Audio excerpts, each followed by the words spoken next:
Sebelum filsafat muncul, manusia hidup dalam mitos. Kisah-kisah yang menjelaskan dunia melalui dewa, roh, dan kekuatan gaib. Dalam mitos, hujan turun karena dewa sedang menangis. Petir menyambar karena dewa marah. Dunia dijelaskan lewat cerita, bukan penalaran.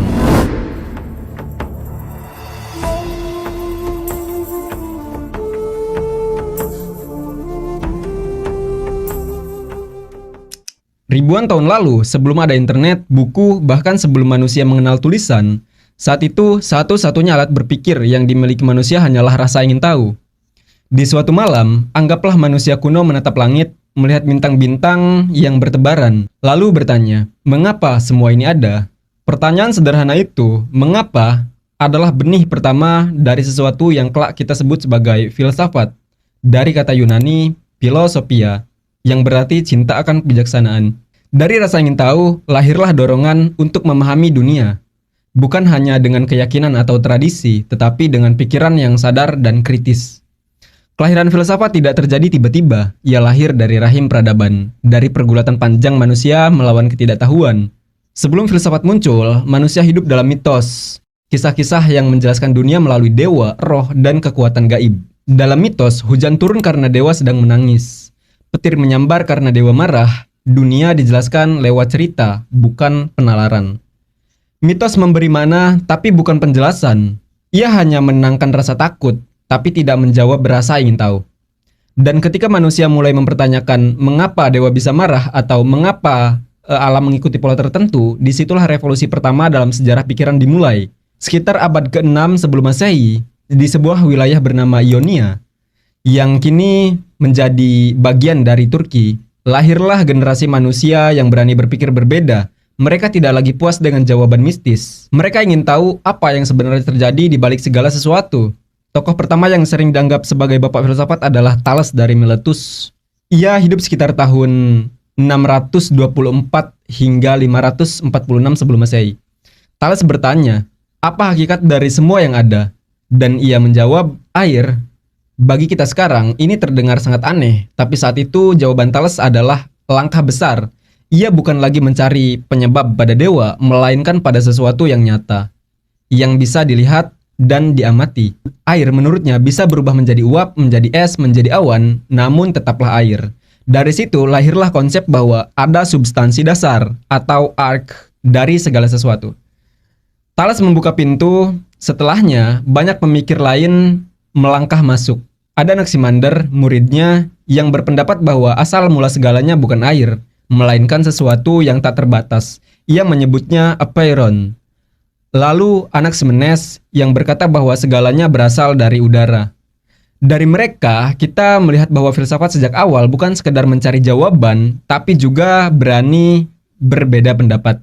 Mereka semua berusaha menjelaskan alam secara rasional, menggunakan akal, logos, alih-alih mitos.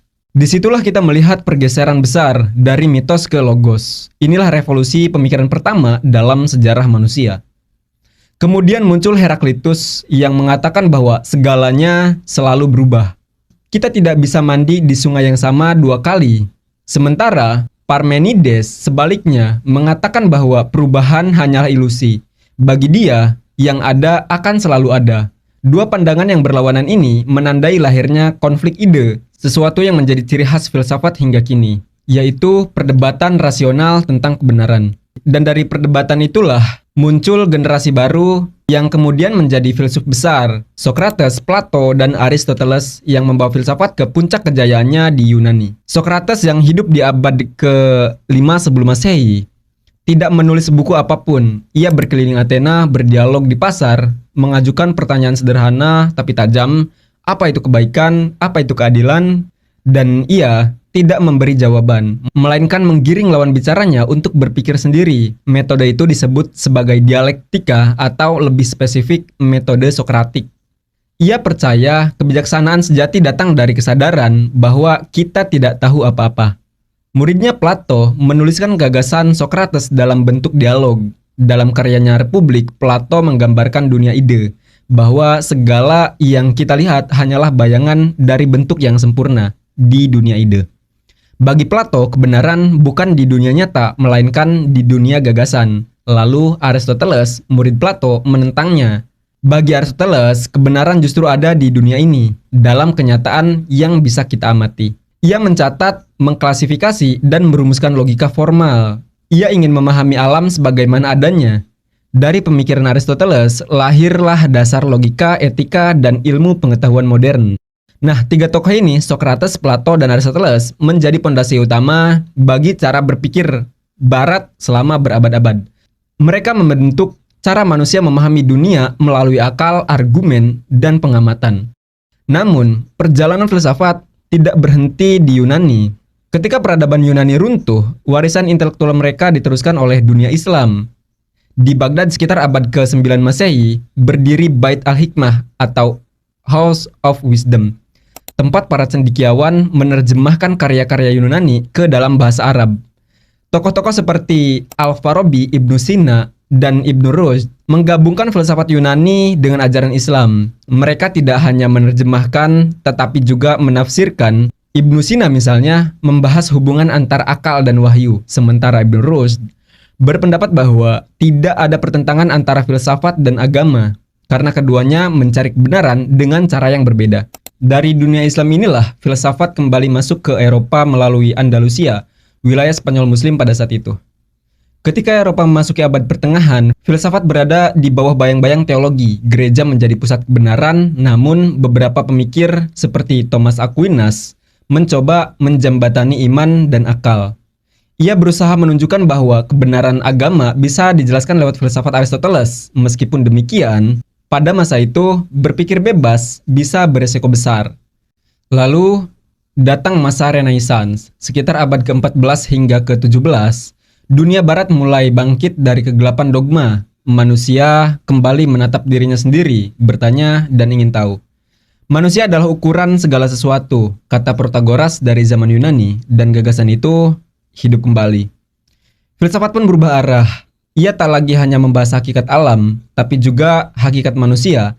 Muncul tokoh-tokoh seperti René Descartes, yang terkenal dengan kalimatnya cogito ergo sum, yang artinya aku berpikir, maka aku ada.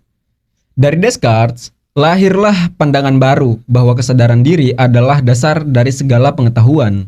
Abad-abad berikutnya menjadi ajang eksplorasi besar dalam sejarah pemikiran manusia. Filsafat berkembang ke arah yang lebih spesifik, etika, politik, epistemologi, hingga metafisika. Dari Immanuel Kant, kita belajar bahwa pengetahuan tidak hanya datang dari pengalaman, tapi juga dari struktur pikiran kita sendiri.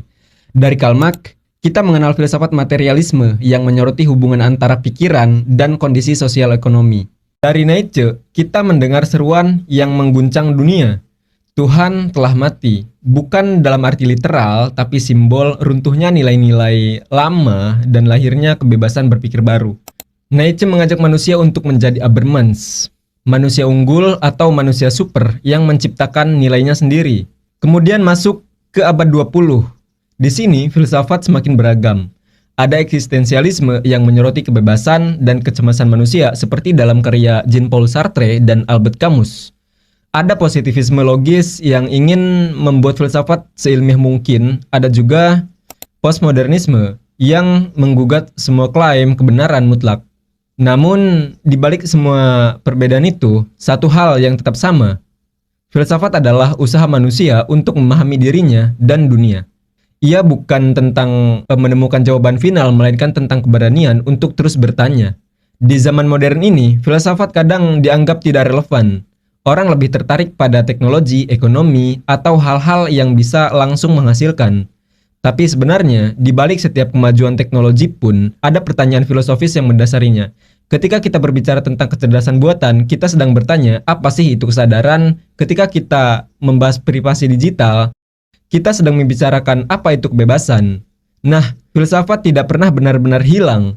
Ia hanya berganti bentuk, menyesuaikan zaman dalam dunia yang serba cepat. Filsafat mengingatkan kita untuk berhenti sejenak, berpikir, merenung, dan memahami makna di balik setiap perubahan. Karena sesungguhnya, sejak manusia pertama kali menatap langit dan bertanya, mengapa hingga hari ini kita menatap layar dan bertanya, kemana arah dunia? Perjalanan itu tetap sama, perjalanan mencari makna.